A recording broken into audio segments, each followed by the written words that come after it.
moving ahead, and by the swinging doors. Meet, eat, and have fun. Now, live from Rita's on the River in San Antonio, Texas, here's the voice of the Cougars, Matt Chazanow. We are live in Rita's. It is Washington State headquarters here in San Antonio. Yeah.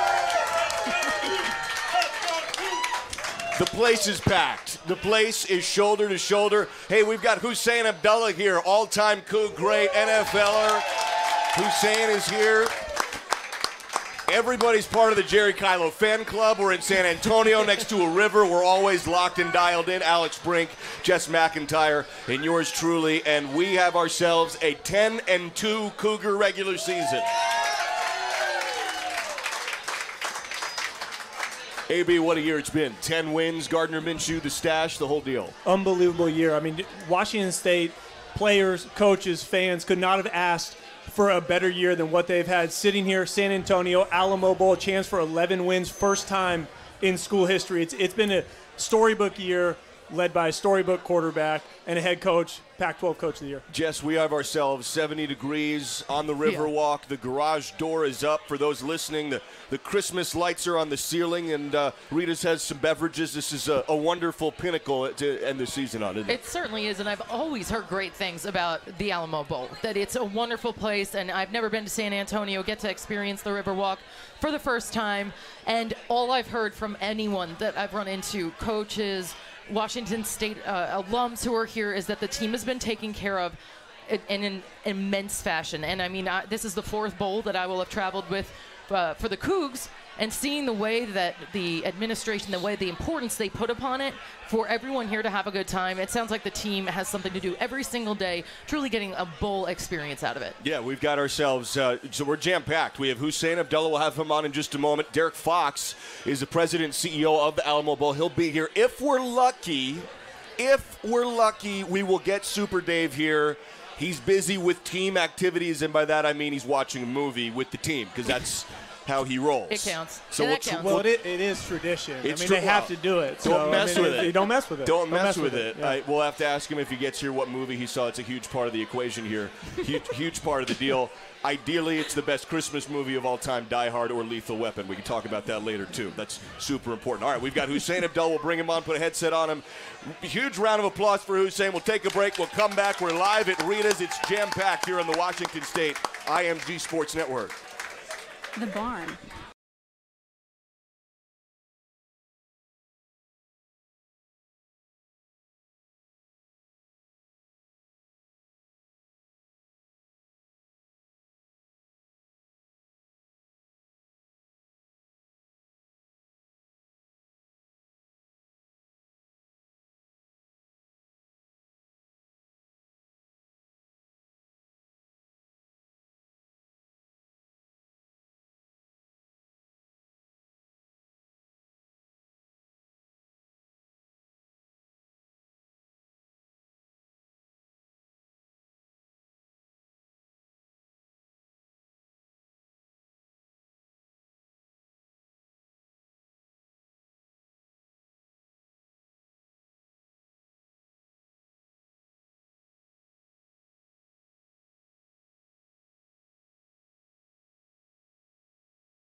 On the Riverwalk, we are joined here by Hussein Abdullah, all-time Coug great, 7-year NFL pro. And now, Hussein, you live in the Dallas area, right? What are you up to lately? What's going on? Oh, man. So I just recently got a master's degree from SMU. From Congratulations. It's exciting. And now I started a delivery service company. Okay. And in 3 months, we have 70 employees. Wow. We're fulfilling a lot of Amazon volume. Wow. So it's keeping me busy. Yeah, no doubt. So good for you. So and you just drove right down for this, didn't you? Yeah, it's a couple 5 or 6 hours or so. It's not too bad. I can identify. I think Yeah. that's not too bad. Yeah, that's great. I had to do a little drive myself. That's great. So you're living in Dallas. The Cougs kind of light the country on fire this year.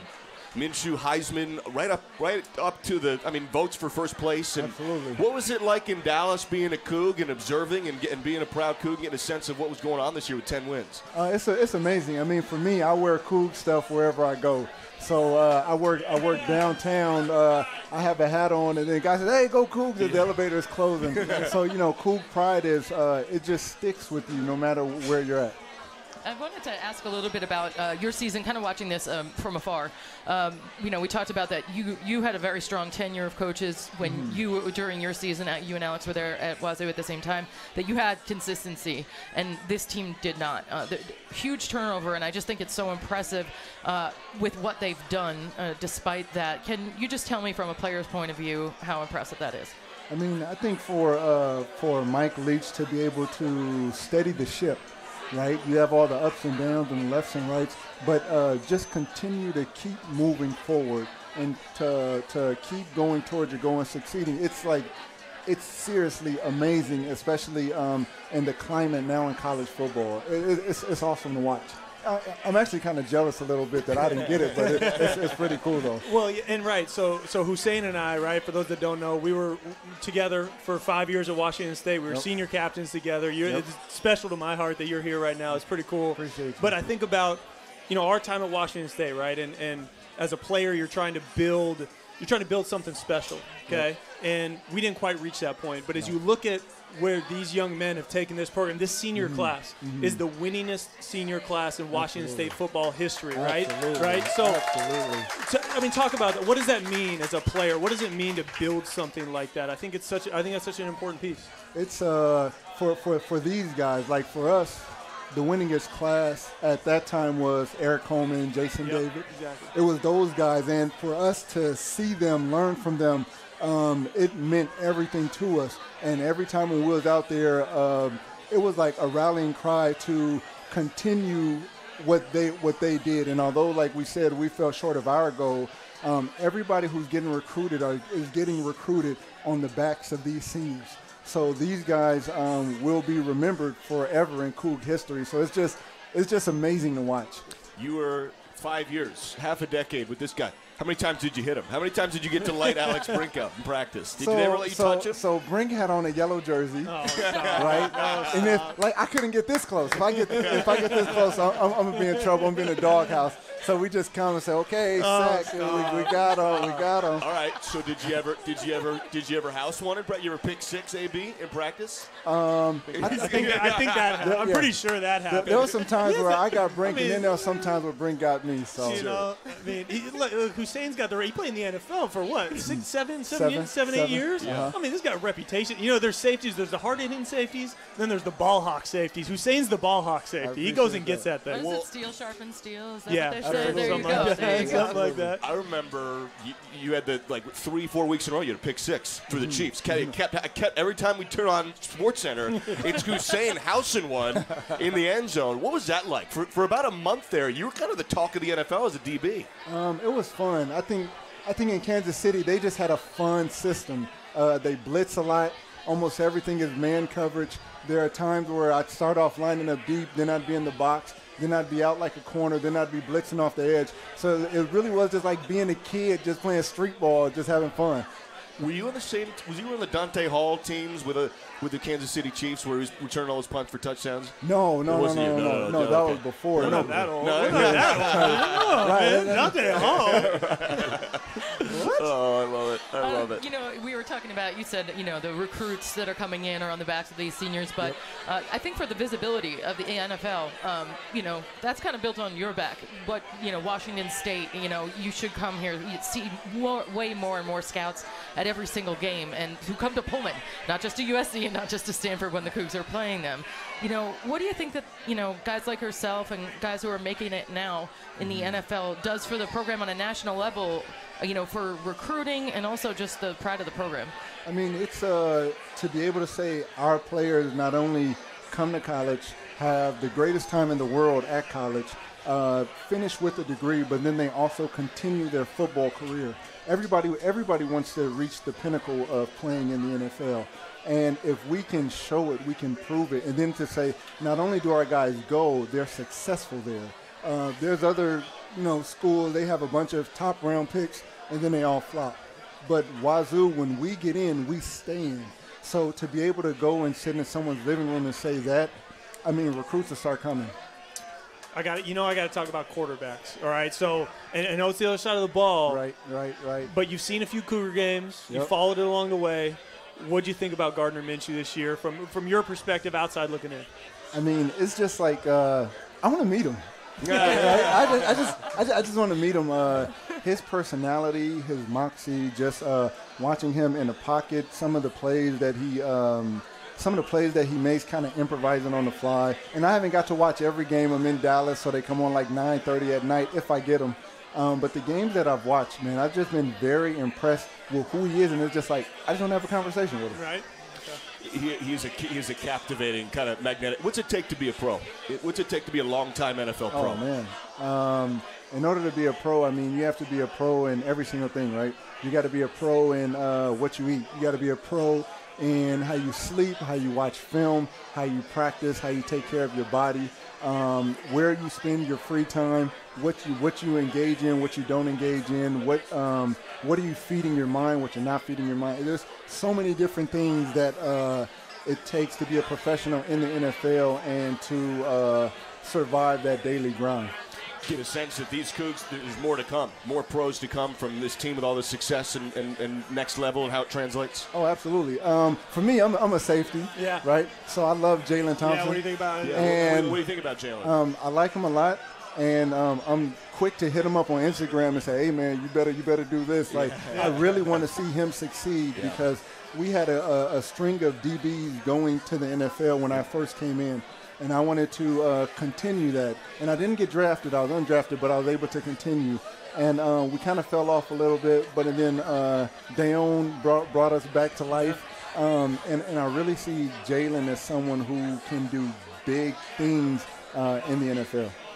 Shalom Luani's had a pretty good game a couple weeks ago. Oh, yeah. Yeah, he's getting a lot of PT now. I mean, he's playing for the wrong team, Chiefs, Raiders, the whole thing. But I do love to see us doing good wherever we're at. Can we keep you for another segment? Can we keep a headset on you for 5 more minutes? If they want to can we keep Hussein? Can we keep him? All right, we'll do it. We'll be right back. Take a 2-minute break. We're up against it here at Rita's on the River.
Back here live in Rita's on the Riverwalk. There are some beverages being had by responsible adults as we are right next to the Riverwalk with the garage door open, 70 degrees, joined here by NFL, 7-year NFL pro Hussein Abdullah. Thank you so much for taking the time. Thanks for having me. I don't know how many games you have had a chance to see this year, but there have been some really great moments. Yep. Aesop had the game-winning touchdown against Cal, the 89-yarder against Utah. You had the eventual game-winning drive against Stanford. And I know if you had a chance to see the replay, you would appreciate the Marcus Strong deflection away from Arcega-Whiteside at the end. That was the DB play of maybe this season, debatably. But what was your favorite moment from this year? Mine was College Game Day. Game Day. Game Day. Of course. College Game Day and Coleman, that was amazing. And, you know, I wasn't there, but I was there in spirit. You know, I woke up early, watching it on TV, and just to see Pullman on the national stage was just amazing, and just the College Game Day crew, how they just kept talking about the hospitality at Wazoo and the fans and the people. It was just so amazing to hear, and I was like, man, I wish I could have been a part of that. But College Game Day, that was my favorite by far. They seemed to really capture Pullman the right way too. I felt like they really appreciated it, and I was there in person, so I wasn't watching it on TV live. How did you feel they captured it? It was watching it really. It took me back to college. It took me back to why I committed. It took me back to why my older brother committed. And it really just starting to reminisce and just really just feel that Cougar pride. Being somewhat removed from the program, just being able to watch that, it really had a soft spot in my heart. It was such a special day, man. It was unbelievable to watch. Washington State right now, under Mike Leach, it's known as passing air raid offense. But for the last 4 or 5 years, really started with Alex Grinch on the defensive side of the football. Tracy Claeys, the new defensive coordinator, has carried it on. I mean, this defense it's one of the best in the country and one of the best in the Pac-12, leads the Pac-12 in sacks. It's got to be fun for you to know that Washington State's not just an offensive school, it's also a defensive school too. Right. We play both sides of the ball, right? Actually, all three. We play special teams as well. Really good. It's always funny when I watch the defense. They do a lot of funky stuff. They do. And sometimes I just want to sit there and watch film. You know, after you've played in the NFL, it's kind of difficult to watch a game copy, like a TV copy. It's too tight, right? You can't see anything. You really can't see, but they get up, they move around. They're moving around right before the snap of the ball. D linemen are confusing the quarterback. It's just like I just want to know what's going on because I'm like, okay, where's he supposed to be so I can know what's going on? But it is exciting to see us playing Cool B. I remember when I committed, it was Coach Akey running up and down the sideline, screaming, having a good time. So just to see us alive is beyond fun to watch. You said they're doing a lot of funny stuff on the kind of stemming on the defensive line back and forth, and it probably would have been a lot of fun. Also, you know, it's very DB oriented with the nickel back, and when Shalom was here, it's kind of a rover at times, right? I mean, I know that's not coach speak. That's just kind of but he was just kind of everywhere. Maybe that's because he was so good, but it would have been a lot of fun to be a DB in this scheme. If you have freedom, football is fun. it's that simple. Is that how you housed a couple in the NFL, as you referenced? Yeah, I played in KC. I was able to play for Hall of Famer Emmett Thomas. Yeah. Al Harris was a perennial All-Pro. And so it really was like they want you to be in the right spot, but if you made a play, you was in the right spot. So you just got to have fun. Like it was a good time. Thank you for doing this. Thanks for coming on. No, thank you for having me. Hussein drove 5 hours to be here with us appreciate you guys. Tonight. Congratulations on your business. Thank you. On your master's degree. We love hearing that. That's fantastic. Absolutely. Hussein Abdullah, one of our favorites. Go One of the absolute Cougs. best. Go Cougs. We'll take a break. We'll come back live with Derek Fox, President and CEO of the Alamo Bowl, next here at Rita's on the River. Wow.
much. And Derek, thank you for all the hospitality. What is it that makes the Alamo Bowl so great as we're live here on the Riverwalk? Well, you really have a town built for fun. And if you can't have fun in San Antonio, you can't have fun anywhere. The Riverwalk here, it's very safe. People have a great time, and it's a great chance for us to roll out the red carpet and show our great fans coming in. The Cougs have done a great job here. And I got to tell you, your entire team, from coaching, administration, every player, fantastic all week. So kudos to them. Historically, the Alamo Bowl has the craziest games. Every year everybody wants to watch the Alamo Bowl because, the Robert Griffin, the third game, he was like in the 40s and 50s. I mean, it's always been just a crazy game. But you didn't mention who they played. I don't want to talk about it. Okay, I don't want to talk about it. Let's not worry about that. I don't know why it came to mind. Yeah. But we've been very fortunate. You've got two great conferences, the Pac-12 and Big 12, entertaining brand of football, and obviously tomorrow night's going to be another great game. And these two teams, different styles, but obviously very good offensively and good defensively, which has not historically been some of the mantra from the Washington State perspective, right?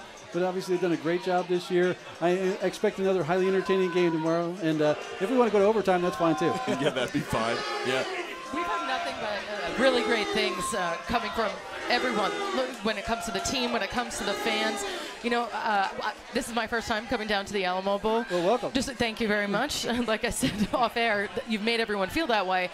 What is it about the pride of it that, you put so much effort into making it the way it is? Well, I think it's, we really have a city that's really built around tourism from that perspective, so they understand, hey, welcome to our community. We'd love to have you here from that perspective, and really they understand people coming in is a great thing. And if we take a step back, this is our 26th year, but 27 years ago, Christmas to New Year's week was a dead week in San Antonio. So basically you transform what used to be one of the slowest weeks of the year to one of the most robust. And everybody's coming in and have a great time. And oh, by the way, your keynote address is televised to some 7 million people on national TV. So it's just a lot of fun, and people really have a great time. That's pretty special from a player's perspective, right? I'm a former player. Bowl games meant a lot to players because you get to have your family here together, right? You get an opportunity to play another game, and you get to experience something different that you never got to experience before. What did the players from both teams, what did they get to do this week as a part of the Alamo Bowl experience? Yeah, well, one of the signature events we had was the pep rally last night for those people who were here, and down in the Arneson River Theater. The teams and the river and the bands are on the barges. They come around the corner, and here are all their fans, and have a big pep rally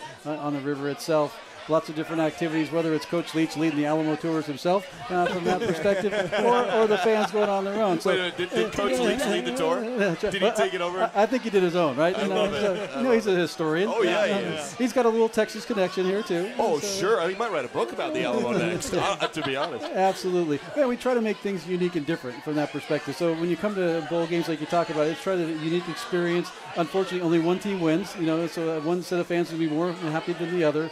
But I think we want to make sure the student athletes have a great experience, and that's what we try to do. From the gifts to whatever, we're trying to focus on them and make sure they have a great experience here at San Antonio. What are some of the go ahead, Jess. Sorry. I was just going to ask, the players are all about gear. What are some of the gifts that they receive? Well, we typically try to get the hot technical item from that perspective. This year was a little bit different because there really wasn't something new and different, so we actually acquiesced and did an Amazon gift card for $425. So as a former player, that's as good as cash, right?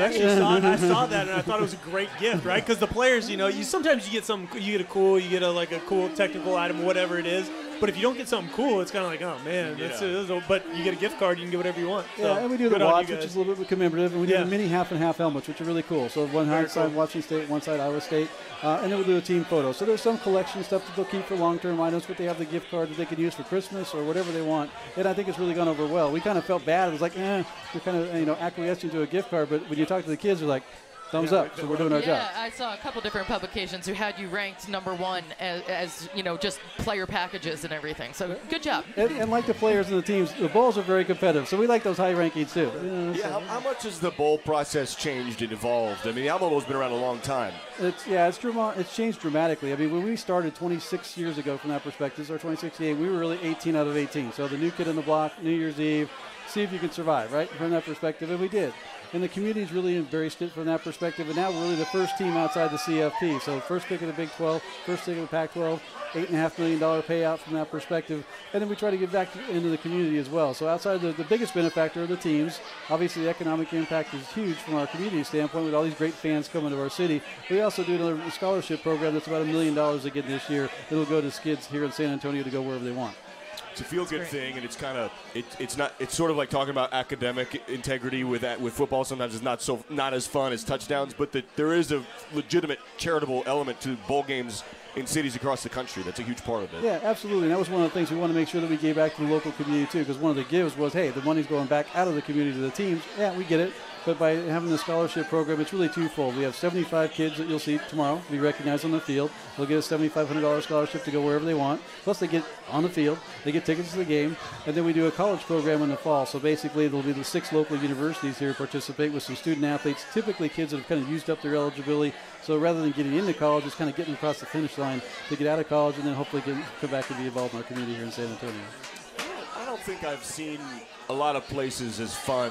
I mean, there's Bourbon Street, there's Vegas for what it is, which is its own beast, and then everybody talks about the Riverwalk. Like, it's one of the nation's attractions in terms of what all this is. It really is. And think about it. The town before, this used to be the back of the door, the back door. Now it's really the front door of the community. And it's really done a tremendous job of opening up this community. A lot of people come in from the conventions. A lot of people have done basic training here, from that perspective. So different experiences, but really from a tourism perspective, the bowl has really been something that's kind of become a staple. And that's what's been fun from our perspective, to talk about our bowl game and really our community will open up with their open arms. It seems like both fan bases have traveled really well, too. I mean, it's packed in the streets. It's 2 hours to get a bite to eat earlier today. But I hate when that happens. Yeah, right. But, yeah, you just see Iowa State, Washington State everywhere. It seems, is that typical of this bowl?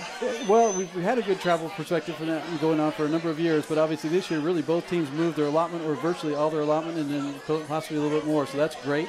Because obviously from Pullman to San Antonio is not a hop, skip, and a jump, but the people have really enjoyed it. I'm a native of the Northwest myself, so it's always kind of fun to see some people. I'm from Port Angeles originally. Okay, all right. Go Cougs. That's right. See, my brother's a Coug, and I'm so old. Vested rooting interest here. I actually used to go to Cougar Cage Camp when George Rowley was. Oh, wow. How about that? For a little local knowledge. So we dig a little deeper.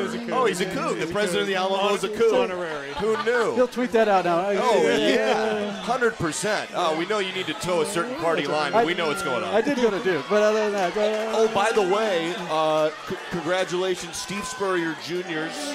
You know the connection here with the Spurrier family, of course, at Duke. Absolutely. He played, but his son's committed, wide receiver, and also track. And so there's all kinds of Coug Duke stuff going on here. And during the luncheon today, I was checking the score, see how the Blue Devils were doing in the Independence Bowl. Yeah, won the bowl in Shreveport. Hey, thank you for this. This is our pleasure. And the bowl is prestigious. It's really 26 years. You guys have done a great job, because if you make the Alamo Bowl, you've had a great year. Well, it's a community endeavor, and obviously you guys have earned it.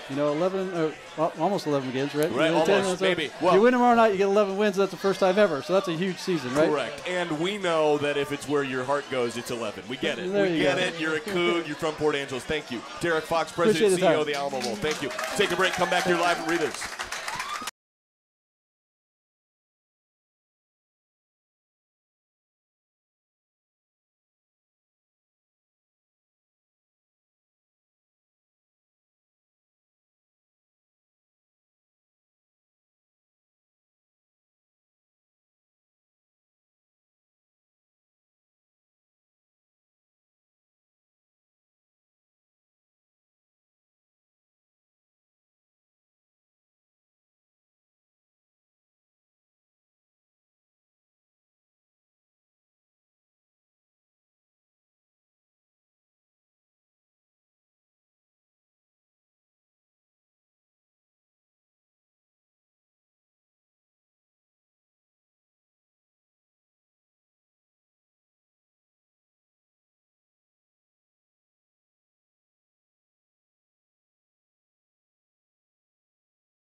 State a little bit. The Cyclones come into this one winners of 7 of 8.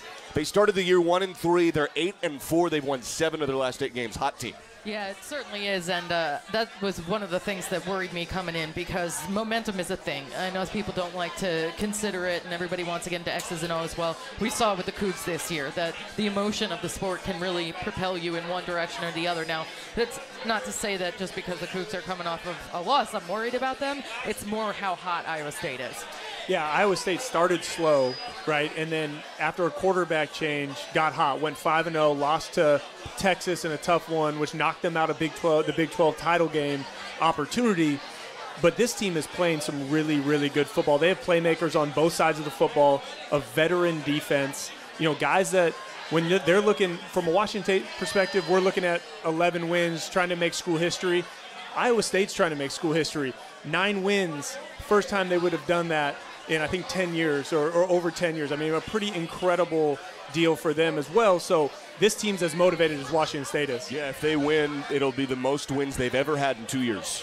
Back-to-back years and 9 wins, and it's been a long time. And like you said, they've got just freshman QB. And I know we got to talk QBs, but he's a good one, isn't he? Brian Purdy. Yeah, Brian Purdy's a really nice player. Brock Purdy. Brock Purdy's a really nice player. He was recruited out of Arizona. He was third string at the beginning of the year, right? And they had a senior coming back, a 6th year, actually, very similar situation. Peyton Pallure had an injury, and he got so the quarterback gets an extra year. He gets hurt right away.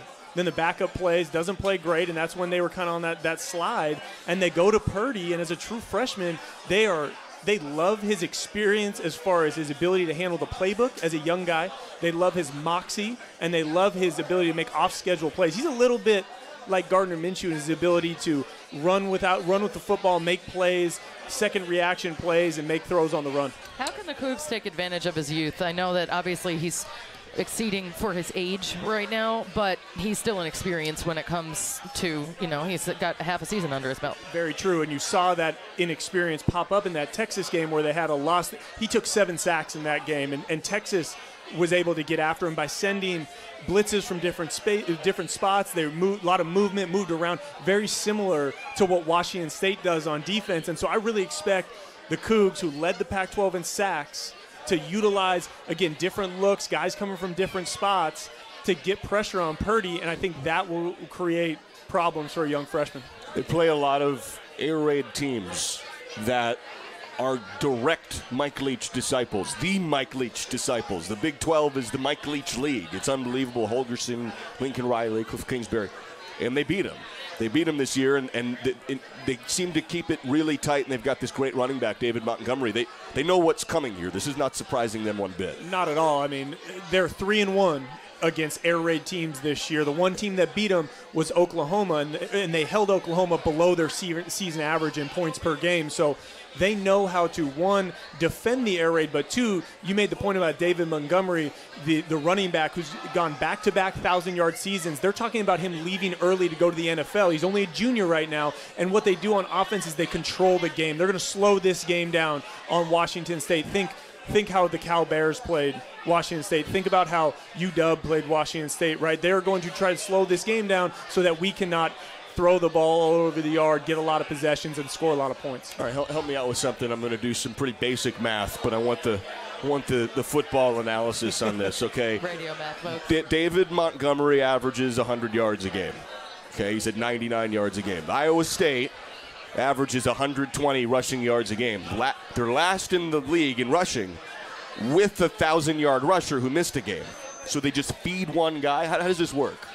Yeah, between David Montgomery and Purdy has a handful of carries, and so he's got a couple hundred yards rushing on the year. Really, those two guys get the bulk of the work, and they have, again, I think the stat is, and you told me this, and I think it's a great stat, is that they lead the country in number of possession, or give it to me again. So they're 6th in the nation in fewest snaps. They have the 6th fewest snaps a game. So what you're saying is they don't run that many plays. Right. That means it's very slow again, and so very slow, and they're going to hand the ball off to David Montgomery. But on the flip side of that is that the Big 12 is all about offense. There is no defense in the Big 12, so you got a lot of teams in there that they're rushing for 1,500 yards, 1,800 yards between 2 or 3 backs. I mean, there's some West Virginia is a dynamic offense that you think about all they do is throw the football, but they're running the ball a lot. So I think it's a little bit skewed because the Big 12 offensively is at such a high end and defensively is a little bit lower. Iowa State's got a great defense. They're ranked well below where the Cougs are at in all of the national defensive rankings. Fresno State beat Arizona State. Bizarre game between Cal and TCU. Yeah. With 9 interceptions in overtime. The league needs this one, doesn't it? The league needs the Cougs to win. The league needs bowl game W's. Yeah, especially following last year where it was just a dismal performance. I know there are so many bowls and everything, but it really does matter. And we just saw the man of the hour, Mr. Super Dave. Super Dave Emmerich is here. Bobby Allworth is here. Katie Grad is here. All the people. The stars have aligned. The stars have aligned. Wow, we are live, and Dave is just right here to get a headset on. We're doing a little opponent preview segment here. Super Dave, how you doing? Well, whoa, there that's you loud. go. Coming in loud and clear, everybody. Yeah. Coming in hot. Good. Me and Bobby had quite the walk. I followed Bobby Allworth, ladies and gentlemen. He's a terrible navigator, but we got here. Did you consider pushing Bobby in the river? Did you consider? Yes, you did. Yeah, you did. Sure you did. What movie did you see with the team? The Mule. How was it? Very good. With the Clint Eastwood flick. Yeah, I'm a big Clint Eastwood fan. Sure. So. Do you pick the movie that the team goes and sees? No, they could have seen one of like 5 or 6. Oh, so you guys. But I chose to go to the Mule. Oh, I got you. Okay. It was his choice. This is quite a scene. Oh, there's here. a whole. We had Hussein Abdullah. We had Derek Fox, president and CEO of the Alamo Bowl, who, by the way, we found out his brother's a Coug, and he's from Port Angeles. How about that? How about them apples? I think we're in good hands. We're in great hands. We're in great hands. Let's do this. Let's take a break. Let's reset the deal. Let's put Super Dave to work here at Rita's. Let's do that. Live here on the Washington State IMG Sports Network.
Back here live in Rita's on the Riverwalk. Super Dave Emmerich joins us with the QBAB and Jess McIntyre and a full house of Cougs here. We're going top plays this year, top moments of the year. In no particular order, do you have any that jump out? Yeah, no, I'm glad you clarified top moments of the year. There's a point throughout the season, I'm not sure when it was born or when it kind of grew and developed, but I'm sure the fans are very well aware.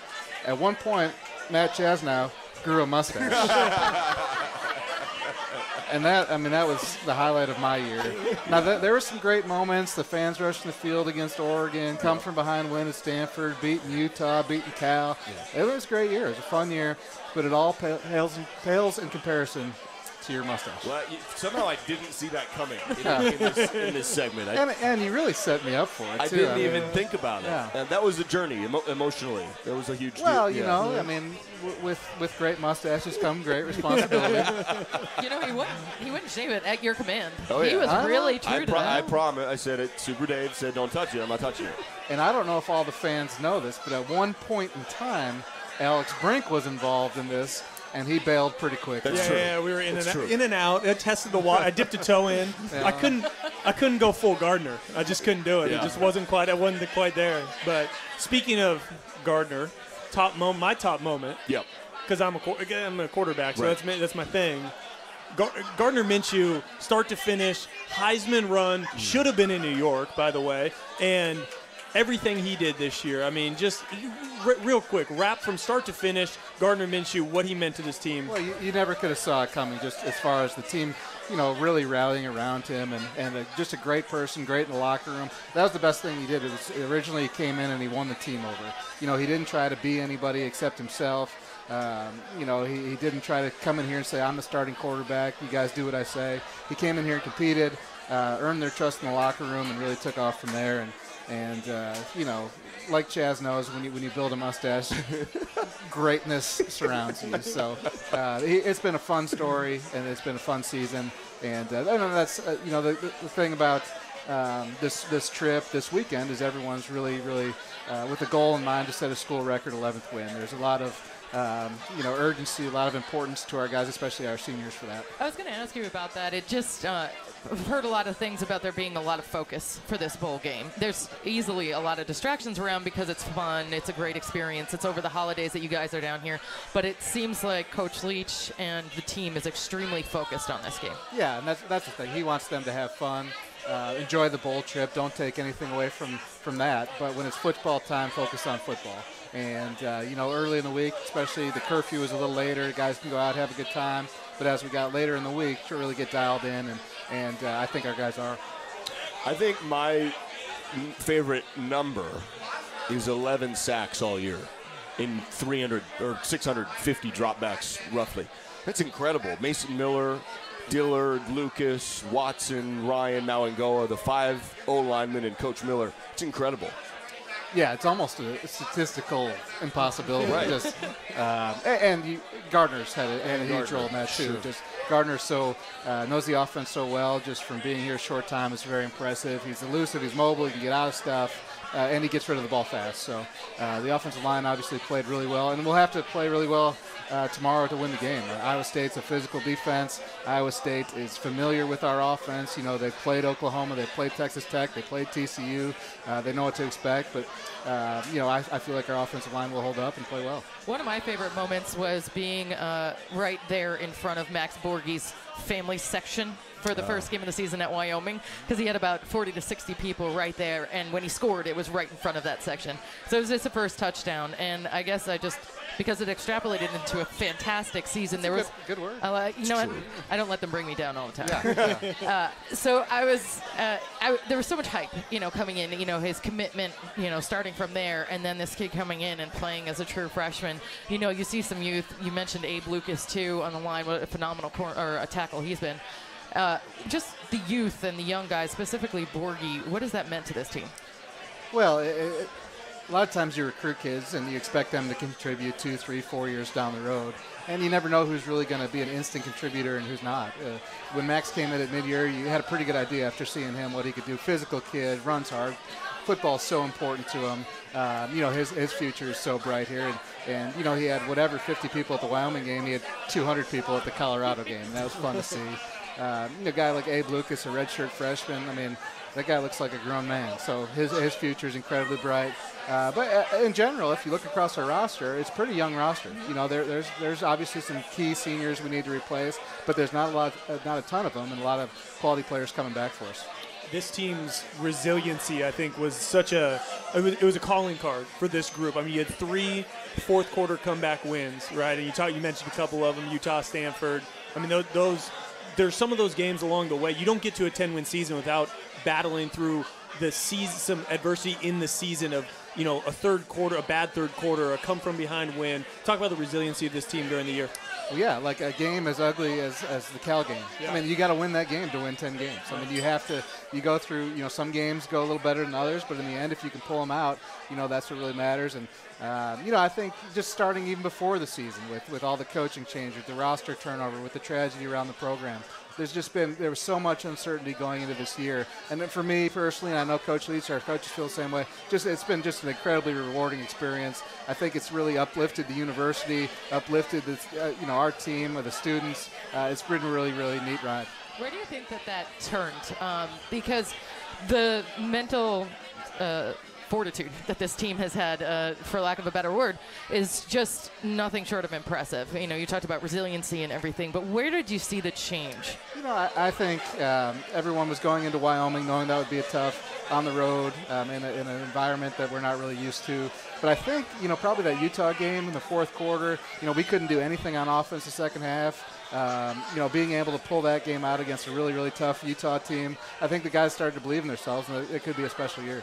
I did hear Alex Brink say that was a season-defining moment, the 89-yard touchdown, a season-turning moment. Well, I heard him say it. Yeah, the great part of that play, Aesop, obviously a great player, great hands, caught a ton of balls, made a ton of plays, but he's not the fastest receiver. So on the bowl highlight film that we showed today at the luncheon, he catches the ball and he runs a little bit. Then they hit fast forward and he runs about 50 yards down the field, and then he scored. So he looked really fast on that. Yeah, I love it. Winning his class in Coug history, Peyton Pallure as the leader of that group. We haven't talked about Peyton yet. Yeah, he's 28 years old. He's had a heck of a ride here at Washington State. But obviously the impact that he's had on this program, he came in when we weren't good, and there wasn't a whole lot of, trust that we would be good, and he just bought into what we were doing, bought into the coaching staff, bought into the vision of the administration at the time. Our facilities were bad, the football was bad. There was no real reason to, hey, I want to be a part of this, and he bought into the vision, and he's been, so meaningful for our defense and made so many plays over the years. And he had opportunities, too, coming back for his sixth year. He could have gone elsewhere. Yeah. Some pretty successful programs going after him. I mean, were you involved in talking to him about his return? Yeah, a little bit. Just we had discussions. Coach Wilson was the main one who was visiting with Peyton, and the biggest thing was he wanted to establish his legacy at Washington State. He wanted to be able to come back to Washington State and be part of the group that really changed the program. And obviously, this year has been really special to him as well. Nobody knows the recruiting class better than you, Chief of Staff, Super Dave. I was in the mall yesterday, and this lady, she comes up to me, and she goes, "You look really familiar." Yeah. "You look really I'm a Coug. You look really familiar." I said, "Yes, ma'am." She said, "Are you the head of football?" Yes. Sure. Yes, you are. New name. Yes, you are. Head of football. As the head of football. Right. Having had a little bit of time now to process the class, because there's emotional ups and downs and highs and lows, and you never bat 1,000, but boy, the Cougs were really close this year. What are your thoughts on the recruiting class this year? Well, there'll be a lot of guys coming in midterm. There'll be 7 or 8 guys who will be in right away. Whole new secondary will be here for spring ball. I think 5 junior college secondary kids will be on campus. So, wow. It'll be thrown into the fire right away. So, we obviously got the quarterback we wanted. We've got 2 running backs, 2 receivers this year, 3 offensive linemen at this point. Still have a few scholarships open, and that's a little bit by design. Because you don't know what's still going to be out there. There's this new transfer portal. We'll see what happens there. Can you explain that a little bit more, the transfer portal, and what that is? Yeah, just if people at any university can put their name in the portal. And once they're in the portal, then other schools can contact them. So if you put your name in the portal, obviously 130 Division I schools would be calling. 0 schools. Interesting. Yeah. So there'll be more transfers. But we have 3 scholarships remaining. Probably 1 or 2 O-linemen, a defensive lineman, and then that other one, we'll just see what's out there. So, but as well, the secondary, and then got a couple really, really talented defensive linemen we're excited about as well. Well, and we did the signing day show, and we talked about one unique thing about this class that's a little bit different than the past few classes is how, the kids, they're from all over. I mean, they're from Ohio, they're from Florida, right? They're from California, and I think that speaks to the brand that Washington State has built under Mike Leach. I mean, Washington State football on a national level is talked about in a different light, and you're seeing that with the recruits you're bringing in. I mean, one of the running back recruits you got is coming from the best program in the state of Ohio, and he's coming all the way out to Pullman to Washington State, and I think that's a really special part of this class. Yeah, a lot of that was just the exposure, the game day experience, all the hype around the program. Gardner's mustache. They got a lot of exposure for the program, but you're right. I mean, we can now recruit on the national stage. We don't have to take leftovers if we want to recruit nationally. We have a name all across the country, and we're going to continue that. We got to take a break. We're up on it. We'll stay with the head of football for one more segment. The head, Dave Emmerich, Super Dave, here at Rita's on the Riverwalk.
We got about a minute 45 seconds left here. We're live at Rita's. I want to give some thank yous out. First of all, thanks to Hussein Abdullah for coming on, to Derek Fox, to head of football, chief of staff, the Super Dave Emmerich, for coming on live here.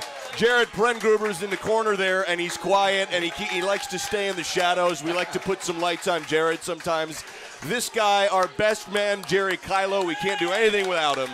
Nothing without him. There's a guy in our earphones in our heads named Dom Catronio. He's a stud. Great job back in the U.S. Bank Network studios. And, of course, to these two lovelies right here, these wonderfuls, Jess McIntyre and the QB, Alex Brink. And Rita's, this is a great setup that Rita's has. This is a great spot. And to all of these wonderful Cougs in attendance here, round of applause to you guys. And we may be outnumbered a little bit by the Iowa State fans, just a little bit. Doesn't mean we can't be louder. Doesn't mean we can't drink more beer. And doesn't mean we can't win the game. Hey, and a special shout out to Sarah, Gretchen, and Joshua. I met them all in the airport last night. We drove through the night from Midland, Texas to be here. That's a fun fact right there. Also, my college roommate's here, Billy Shipman. He wanted to shout out. Billy. I had to do it. Hey to Billy. Hey, go Cougs. Go Cougs. Go Cougs.